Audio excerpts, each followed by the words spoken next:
Good morning, good morning, good morning. Welcome back to the vlog, guys. Today, let's see if we can get this, sometimes this thing just doesn't want to work. My key's here, it's not opening up. What's going on? I don't always understand this thing. Hey, hold on a second, gotta wrap this cord up. Well, today we have a special vlog. You see, today, not only am I going to discuss a little bit about range anxiety and how that comes into play when owning a Tesla, but, well, first of all, it's not really range anxiety, but I'll get into that later. But today, we have a very special guest that is coming over to our house. I'm actually going to pick her up now and bring her to my house, but stay tuned.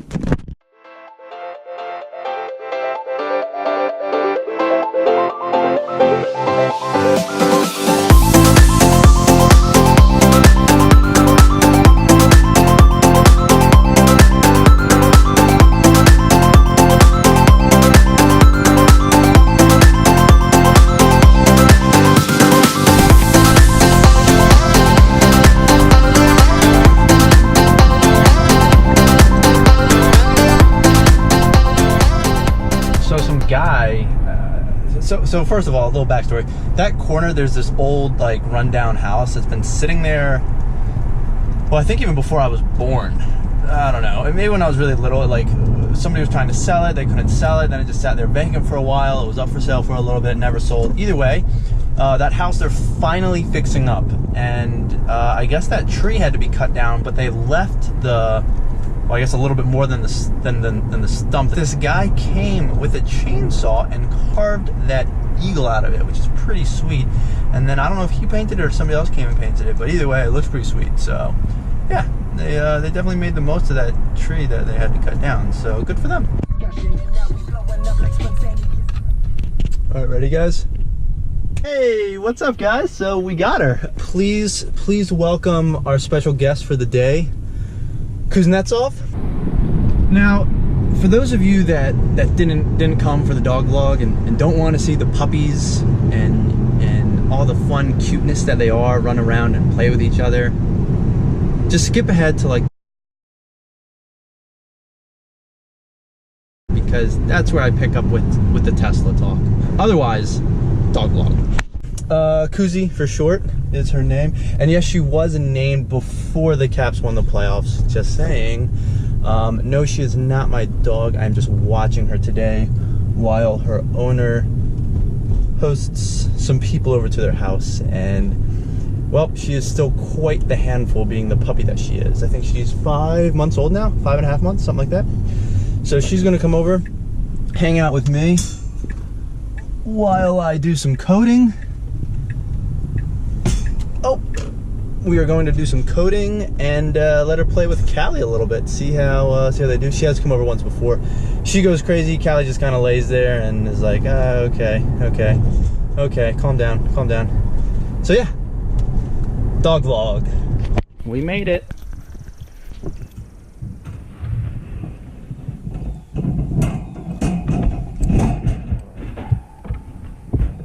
Jump. Good girl. All right, come here, you little stinker. Callie, come here. Oh, look, it's another puppy. I know, who's excited. All right, let's go say hi to Kuzi. Oh, Callie, come here.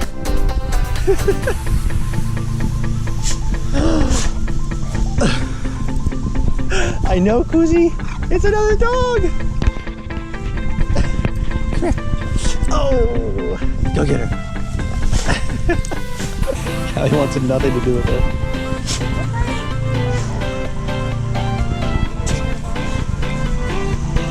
Sure. Yeah, I think so.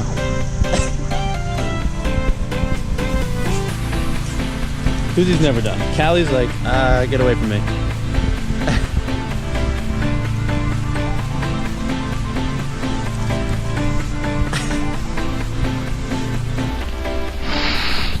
Kuzi!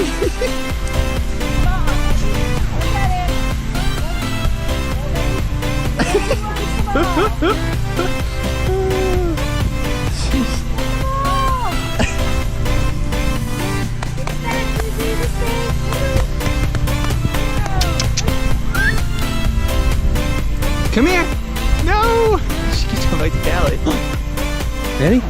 Ready?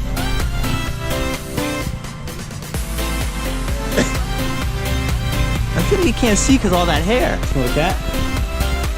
Where's the kitty cat?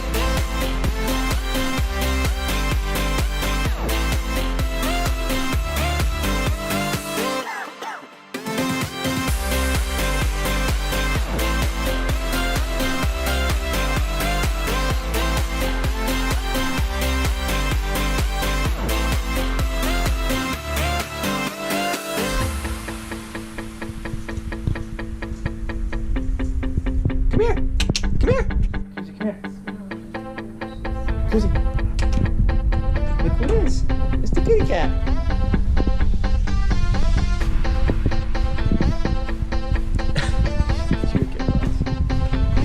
Right, Callie? I see you.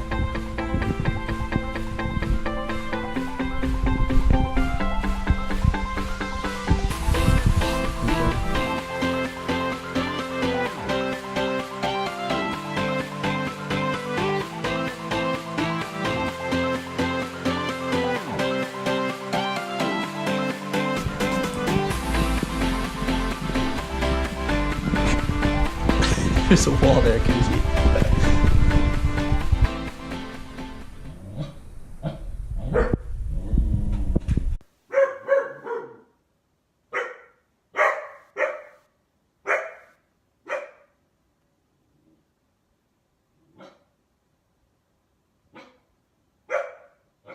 We're gonna drop off Koozie real quick, and then we're gonna hit the road, and let's start talking about that range anxiety thing. I'll be honest with you guys.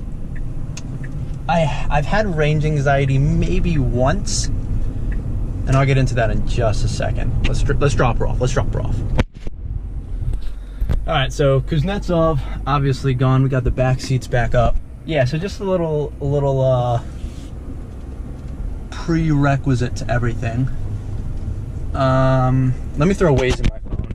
I use Waze, but then I rely on, when I do road trips, I still have to semi-rely on Tesla's system. It's gotten much better since I did an earlier review. I think I've had 2 nav updates.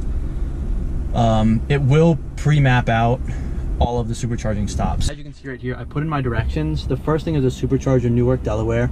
I'll have 47% battery when I get there. I have to charge for 20 minutes, and I'll get to my destination with 16% battery.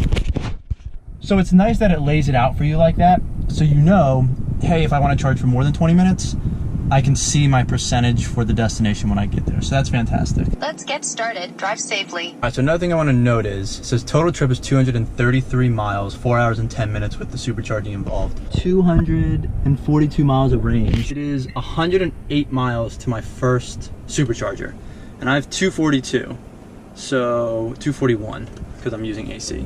That's the other issue. If you use AC, you're gonna get less range. If you use maps, you're gonna get less range. If you use anything, you're gonna get less range, obviously. It's all using electricity. Now, I always like to budget myself plenty of miles. I don't like to get to a supercharger with like 2% battery. I've never done that. I don't wanna risk it. If it says I have 82 miles and a supercharger is 80 miles, I don't wanna do that because, well, you either have to drive super efficiently. I've never put miles back on the car. I've never had that sort of driving, so I've never seen the miles go up. But apparently if you're going like down a mountain or something, you might put the miles back on, but obviously going up it, you're gonna burn through a lot more miles, so it kind of balances out. Anyways, let me get into my one story of range anxiety. All right, so I don't really know. Right onto Eating House Road. Yap and yap. So I don't really know. Actually, I do know. I don't know what I'm gonna say. Here we go. All right, so we're hitting the road. I have 241 miles of range, 108 miles to the first supercharger, which they're telling me to stop in Newark, Delaware. That's fine. That's the last one. 4.3 miles. That's the last one before the supercharger in Cranberry, New Jersey, I believe, which is on the New Jersey Turnpike. So I may stop there if I don't feel like paying for parking, but we'll see. Anywho, first time experiencing true issues slash range anxiety. Well, it wasn't really range anxiety. I knew I wasn't gonna have enough range, and I knew I had to supercharge. And it was when I did my trip. It was the vlog when I go to Ocean City, Maryland. So I was coming home. What day was it? I was coming home on a Friday. I left Friday morning. I had to drive about 3 hours home from the beach. So that already was, I don't know, 170 miles, 180 miles. So I left the beach with about 70 or 80 miles, I think, of the battery left. I had to stop about 30, 45 minutes after starting at a supercharger in Salisbury, I believe it was. So I stopped there, supercharged for about 40 minutes because I wanted to get this thing as full as possible. So I had to drive from Ocean City to my house, get my tuxedo, a change of clothes, and a wedding gift because I had to make it to a rehearsal up just west of like the city of Baltimore. So that was about an hour away too. Now the problem is it was about 170 miles home, and I think I had about 220 miles of range on my car. So I got home with about 30 to 40 miles. Now this was not even enough to get me to Baltimore. Luckily there is a supercharger about 10-15 minutes from my house. So luckily I can pop in there all the time to charge. There's a lot of times what I do when I get home for a trip like this up to New York, I'll pop in there, I'll charge for 20-30 minutes or longer if I just want to fully charge the car basically, and get it going. So the problem was though is that I got home and had about a 30-minute turnaround time between when I had to get all my stuff and leave so I could get to the rehearsal on time. So by the time I got my stuff and left, I could only supercharge for about 20 minutes. Now, I've never driven this thing into Baltimore City staying there with that little of charge being left. So I was able to supercharge. I think I got about 100 miles of range, but the problem is that I was about 40 miles up there or so, and that's just to where I was going. Plus then I had to drive into Baltimore. So I was like, and then my car was gonna sit for 3 days or 2 days, Friday to Saturday and leaving Sunday. So I knew it was gonna drain a little bit because it was hot outside. So the problem was that there's no superchargers in Baltimore yet. So that's when you can also use Tesla's maps on their computer to look up destination chargers as well. You can also use apps such as ChargePoint, PlugShare, EVgo, or something like that. So you can look them up on those things. Some of them cost money. That's the other issue. So I was trying to find one where I could pay for a garaging and free charging. Luckily, the Hyatt Regency, I believe it is, there's a garage attached. It's a little expensive. It's 30 bucks a day. But that's how much the valet was at my hotel. It might have been 40 bucks a day actually at my hotel, and it was 3 blocks from my hotel, so it wasn't too bad. So luckily, I called them. I made sure I could plug in there, and they actually had dedicated Tesla chargers, Tesla wall chargers. So luckily, my car was fully charged by the time I left Baltimore. It wasn't that much of an issue. The problem was I was coming home from a 3-hour drive, and then had to turn around immediately, and that's where you run into issues with the Tesla, because if you're on a time crunch, you can't sit there and wait 45 minutes to charge. Whereas if you were just filling up with gas, it's all of 5 or 10 minutes to pull into a gas station, fill it up, and you have a full tank right away. So that's the only time where you really have to budget your time out. Otherwise, you're gonna be in trouble. However, in another video, I mentioned most people probably have a second vehicle. If you're doing long trips, you can do it in a Tesla. I've done it multiple times. I just did it to the beach. Obviously, I'm doing it right now to New York. I have to stop once on my way up to New York to supercharge. And then typically I park in a garage that's $23 a day, and I supercharge up there, and I leave on a full battery. However, you know, I drove down to Emerald Isle. It was a 6-hour drive roughly. I stopped twice to supercharge. Not a big deal. It really only added about 30 to 45 minutes to my 6-hour trip, but that might also be my driving style. Irregardless. But you know, you can make up the time in other ways. No, I'm just kidding. Keep it right under the speed limit. So for me, I wouldn't say I really have range anxiety on a day-to-day basis, but I also have that supercharger, like I said, about 10-15 minutes away from my house. So that is clutch, because when I have free time, if I get back from New York, for example, and only have 20 miles left on my car, I didn't install a 240 volt wall charger in my garage, so I only charge at around 3 to 4 miles of range an hour on a regular. I just plug it into a regular wall outlet, 120 volts. I think it pulls like, 120 volts, 120 watts. I don't know. Either way, 3 to 4 miles of range an hour on a regular wall outlet. That's nothing. You're putting about, you know, 30 to 40 miles of range on your car at night, roughly. So if you're just using it for daily commuting, it's not a big deal because you plug it in over the weekend, you plug it in overnight, you're pretty much getting the range back that you used during that day. So it's sort of been a non-issue for me so far. But when you're doing long trips and you get home, you know, if you have to drive more than 30 miles the next day, well, you're kind of in trouble if you don't have either a faster wall charger installed in your garage or a supercharger nearby. So for me, I have been able to get by on just plugging it into a standard outlet, but I know that that's probably not as it's not that convenient. But I make it work because, it's not a big deal. It's free. I don't have to pay to get that installed. Turn right. It's easy. Yeah, the problem was getting a wall charger installed. You have to pay for the Tesla wall charger, and then you also have to pay an electrician to come and install it. Technically, I guess I could do it myself. I'm not going to. Apparently, there's this other thing where if you plug into two different 120 volt outlets, you can connect them through some sort of like AC or DC converter thing, and you can essentially combine two regular wall outlets into one 240 volt outlet, and then it will charge at like a 20 mile an hour range. That's pretty good. Charge overnight, you know, and you just plug it in for 5 hours even, you're getting over 100 miles of range. That's phenomenal.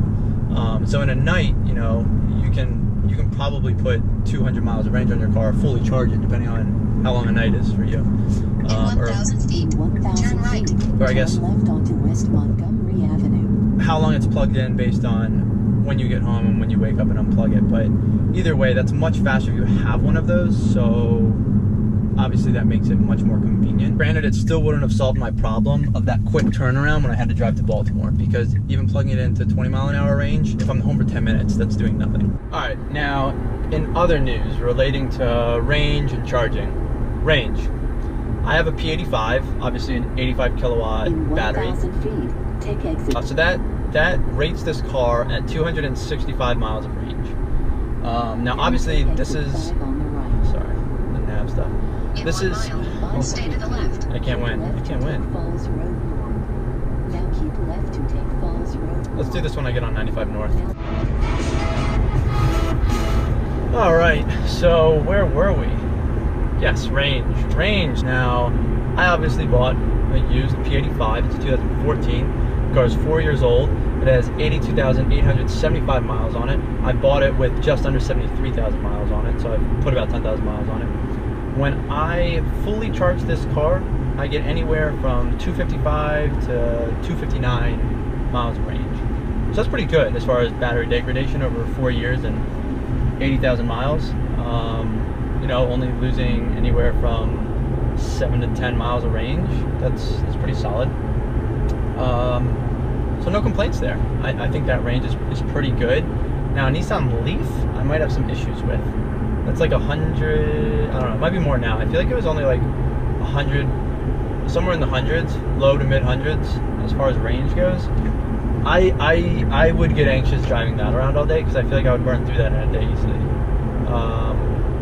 I mean, you know, if your commute's 30 miles each way, you're doing 60 miles, plus you got to take into account, you know, running the AC, running the heat, preheating the car, or pre-cooling the car if you want to do that, which is a great option on the Tesla. I can go into my app, preheat it, pre-cool it, which does use a little bit of range.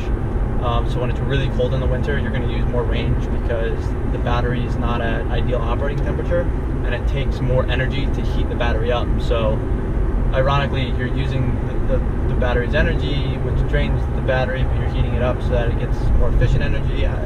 It's a big thing, but either way, yeah, the range is pretty good. 250 plus miles of range. That's pretty sufficient. The acceleration obviously is awesome. Even at highway speeds, doing 60, 70 miles an hour, and you hit it, you know, you can pass people pretty easily. You know, zero issues there. What else is there? Supercharging, really fast. I'll show you guys that in an hour and 21 minutes. Well, it'll probably be a lot shorter, probably in like the next minute or so. But you know, you can, if you're charging on a supercharger, 120 kilowatts, you're going to be charging at over 350 miles of range an hour when your battery's really low. And then what Tesla does is they taper it. So as your battery fills up, they taper the they taper the rate and the voltage or the wattage that the superchargers are feeding into your car to preserve the battery life. So it's kind of like when you're filling up a giant tub of water or some glasses. You know, you can have your faucet on full amount in the beginning to fill it up quickly, but as you get to the top, you slow down so you can fill it up all the way to the perfect brim without spilling over it. Because essentially, I guess spilling over it is sort of, I don't know, it's probably bad for the battery in some way. I don't really know. Yeah, so that's not a big deal. And then just like any gas car, you know, if you mash the accelerator pedal, whatever you want to call it, if you mash that pedal, just like a gas car, you're going to burn through miles of range that you have, just like you would burn through gallons of gas that you have. If you're easier on the pedal, obviously you're going to save energy. But one thing that's different is this car has regenerative braking, whereas gasoline cars don't have regenerative gasoline making. So, Please report ahead. thank you, Waze. It is nice that when you get off the pedal or you're going downhill or you're slowing down, it's putting juice back into the battery, which really helps you get that full 250 miles of range out of the car that it rates it at. So that's a good thing. Oh, there's a cop up here. There he is. So, where was I? Ah, yes, regenerative braking. It's really nice because less wear and tear on your brakes. When you let off the accelerator pedal, the regen braking kicks in and it starts to slow your car down. And it's not like substantial, like you're slamming on the brakes, but it's as if you're applying the brakes gently, which is a little bit of getting used to while you're driving the car, obviously, because it's a different feel. You know, in a regular car, when you let off the accelerator or the gas pedal, you don't just start stopping. You kind of keep going at pretty much the same speed you're going at, unless you have a really heavy SUV that's going to slow down because of wind resistance or whatever. But in this car, you definitely start to slow down.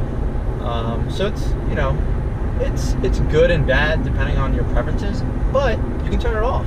So you can turn regen braking to low, and you won't get as much stoppage when you let off of the gas. So if you're used to a gas car, you can just turn it off or turn it to low. I'm sorry, I don't think you can turn it off. I think it's just low or standard regen braking. I love it. Took me, you know, a day or two to get used to, but once you get the feel for it, and when you let off the accelerator to slow down with the regen to stop at a stoplight, it's just a different style, but it's great. And then obviously, let me cut to another thing, but on the dash, you have how much energy you're using and then how much energy you can put back into the battery based on the regen, and that's the orange and green bars on the right side of the center speedometer. All right, you guys ready? Ready? We're in a tunnel, so you don't hear my car at all. It's nice and silent, dead silent. Gotta love those tunnel runs in a Tesla.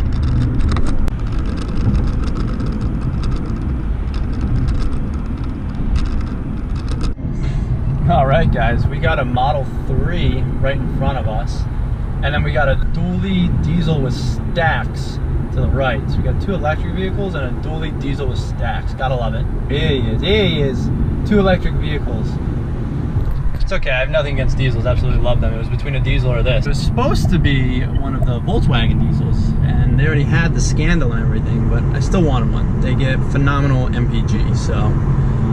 Watch out. It was either fully electric, aka no gas costs, which is why I also love the range. Not only do you get 250 plus miles of range, but you don't have to pay for any of it. It's fantastic. Well, okay, if I plug in at home, yes, there's an electricity bill, but maybe $40 to $50 a month. I do a lot of supercharging, and when I was traveling into DC for my coding boot camp, I could plug in for free in that garage. So, you know, you're not paying too much for electric charging, whereas gas, you know, it can get expensive.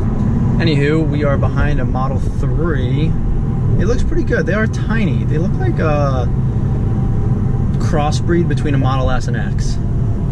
It's like a short, stubby sedan, but it's got that like sort of tall, rounded roof like the X does. It's like a, yeah, I don't know. I don't know how I feel about them. I do. So the taillights I feel like are similar. The headlights, I do like the way they look. They look really aggressive. The headlights on the Model 3 look really aggressive. I think they do look good. So maybe you'll see some of that in the next gen Model S or something, but I don't know. We'll find out.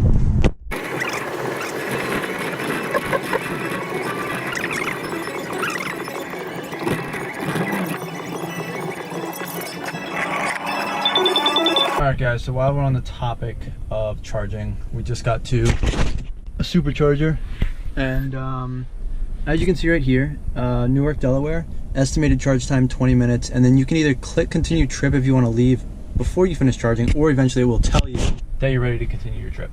But as you can see, if we were to continue our trip, we would get there with negative 11% battery. We have 116 miles of range, and I don't know how many miles are left on the trip. Let's go plug it in.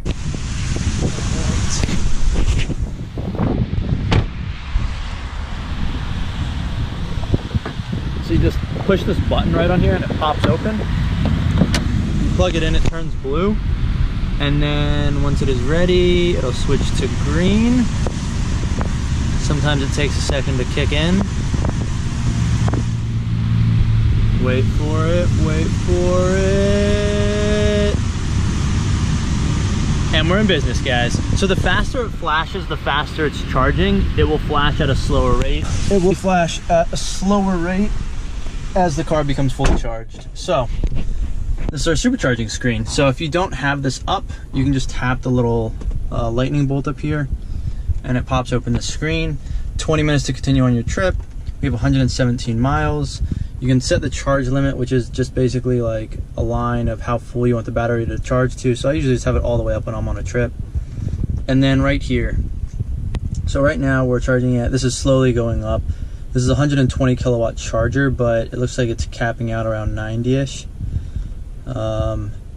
So we put 3 miles of range since we started, 4 miles of range since we started supercharging.